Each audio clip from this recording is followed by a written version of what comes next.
Okay guys, magandang hapon. Ayan, maulang hapon.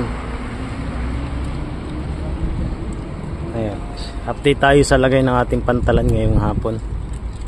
Mga panakay natin, panakay ni Stella Del Mar.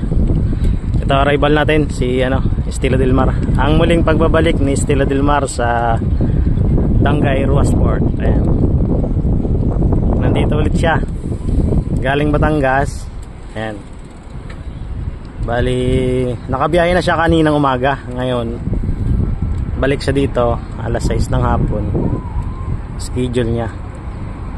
Bali masaya si Kapnikaw kasi dito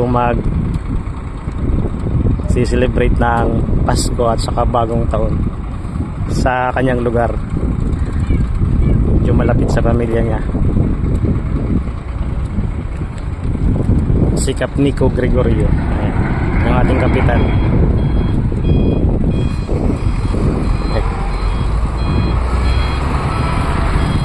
Ayan pala, status sa ating pantalan. Ayan, nandito si Roro Master. Ayan, maaga si Roro Master ngayon. Dapat schedule nito ay alauna ng hapon. Kaya lang, dahil may cramping dito, ayan, hindi ka agad siya nakarampa. Hinintay niyang pumulaut si Reyna Sadia ng Montenegro kanina para makatraka siya. Ayan, finish loading na rin siya. Bali naghihintay na lang to ng clearing at pupulaut na rin pabalik ng Katiklan. Bali unload loading na siya ngayon. Hindi na siya butin pa ng gabi kasi pang araw schedule niya. Kailangan niyang maka 2 trips sa looban ng isang araw. Ayan, pipilitin daw niyang habulin yung 2 trips. Malaki-laking revenue din yun, 2 trips. Kung dati 1 trip lang siya everyday, ay magiging 2 trips na siya.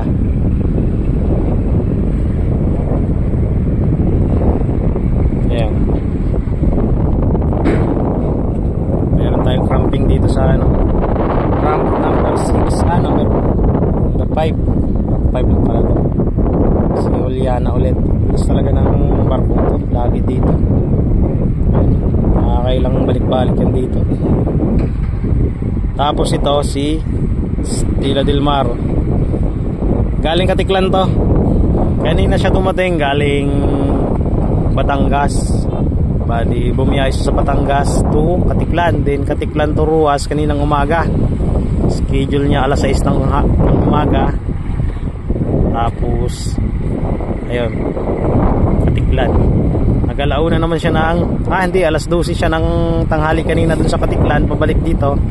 Kaya yan, schedule niya ngayon ay alas 6 ng hapon dito sa Dangay Port. Dito na ito, makakasama natin ito dito ngayong December hanggang January. Sana yung 3 barko na nandito, si Reliance, si Eagle at saka ito.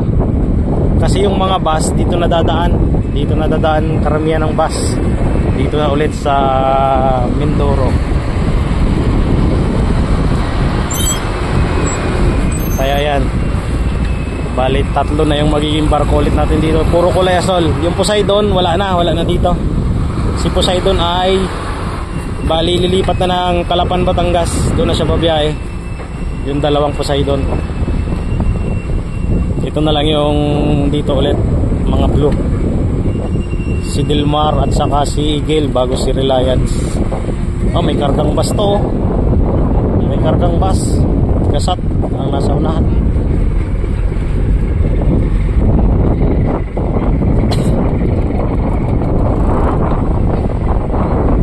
Pat siya, ito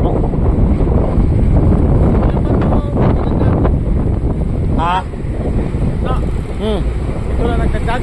Yan pa lang. Pero sana madagdagan pa. May isa pa? Si Isapil. Sana madala dito si Isapil.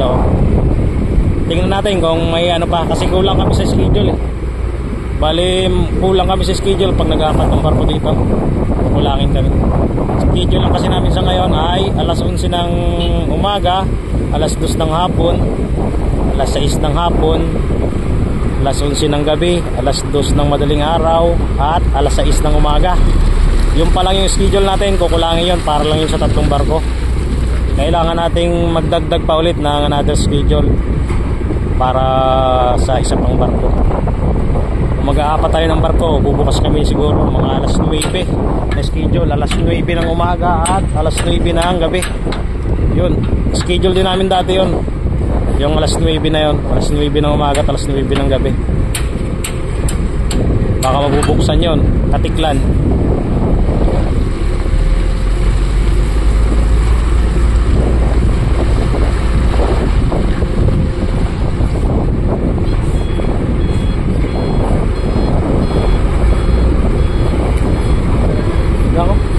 Sablay, sumablay yung tali, yung ano, yung giya. Ang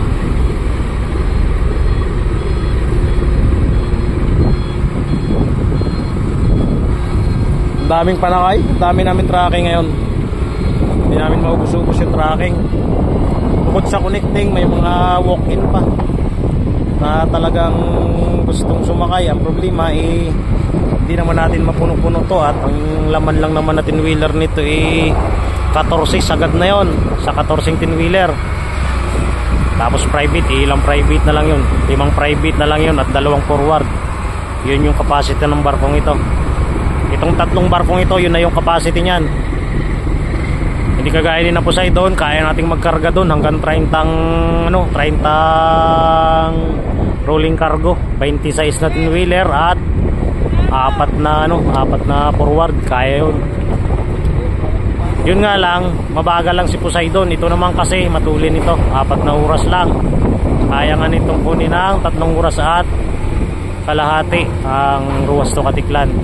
Kaya lang nagtitipid kasi, kaya ginagawang 4 na oras, minsan 4 na oras kalahati.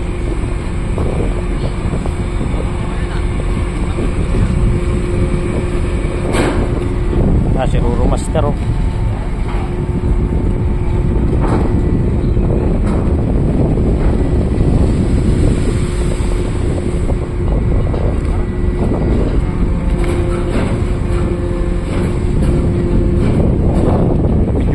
Hangin, malakas sa gitna guys, yung alon malakas. Ganito talaga kapag ka December, taglakas saka taglamig.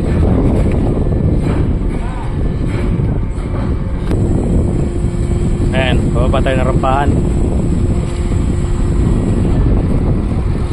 Okay, ramp down. Wala tayong dala palang radyo. Takot naman ang radyo. Pero okay lang, at least nakakapag-wind tayo, no?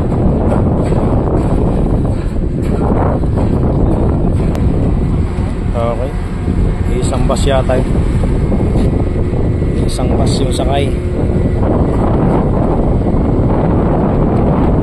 May bus pa dun sa dulo. Ay, may bus pa sa dulo. May gasat, may kijad dun sa dulo. Kijad, gasat, kijad.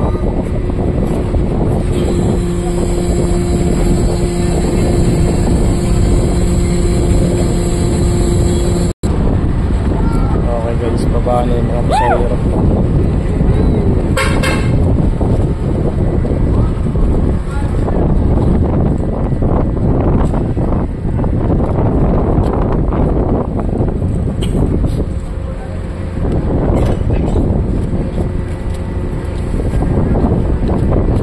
Good luck sir, good luck.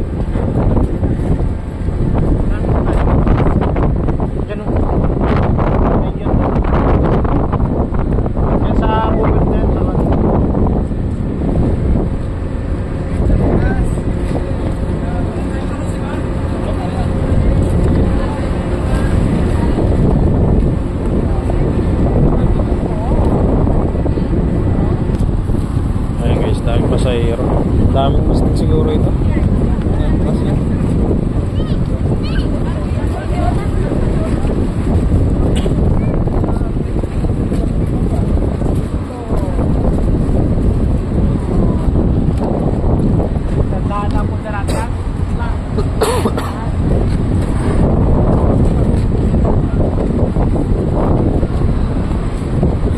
dalawang bus yata ito, 3.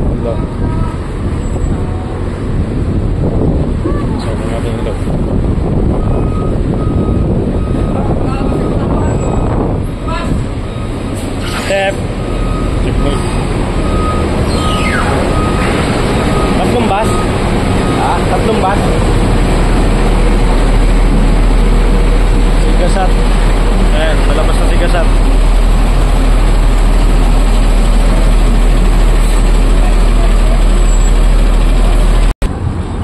Medyo sasayad yata yung likurang bahagi.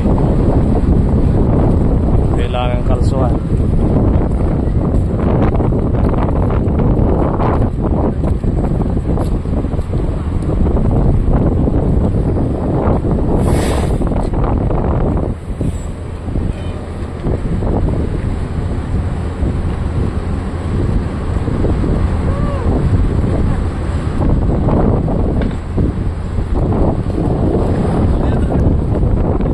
Kalbo! Kalbo!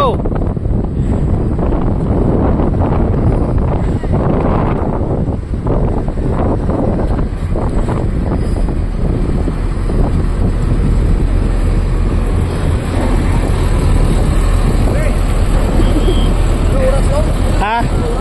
Ang Palapan? Eh, Alas 9? Baka habulin nyo? Habol yun doon naman. Habol yun doon ng oras ikasat. Ito na, Dimple Star Kijat ang pagbabalik.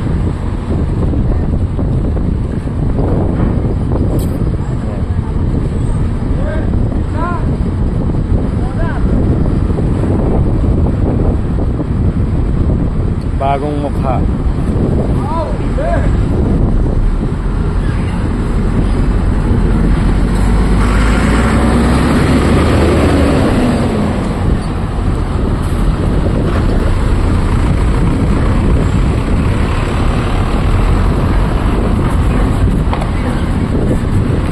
Chief engineer. Ating magiting na chief engineer. Chef! Merry Christmas! Ano? Balik-balik kayo dito.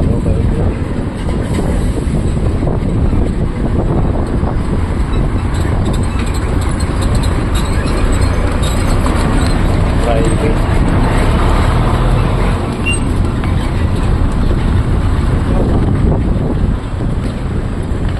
Okay, gitna pa rin. Tabi na lang siguro.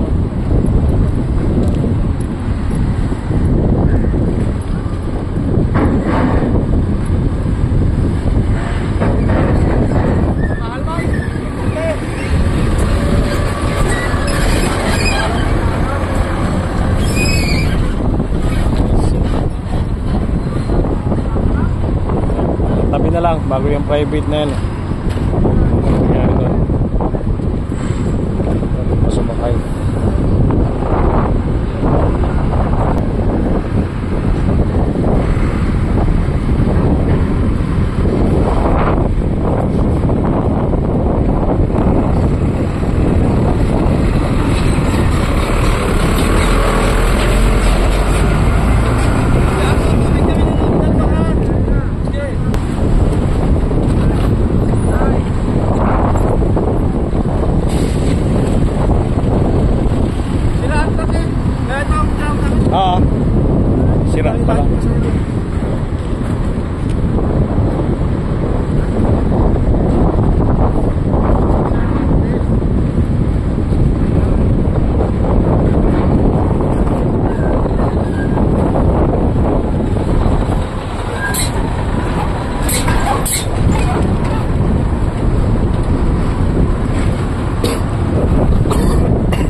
Okay, last na yata ito.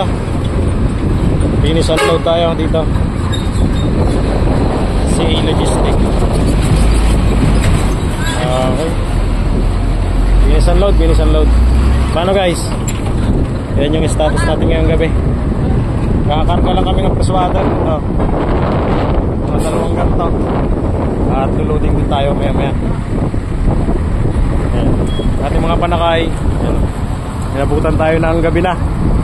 Gabi na. Agaw ang ano. Agaw ng dilim at liwanag. Saka ito panakay natin. Bago yung private doon sa dulo. Ayun doon banda. Yung mga private na yan. Panakay natin yan.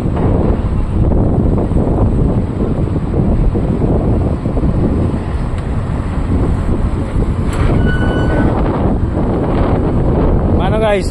Yan yung status natin ngayong hapon. Stila del Mar ngayon dito sa Tanque Port.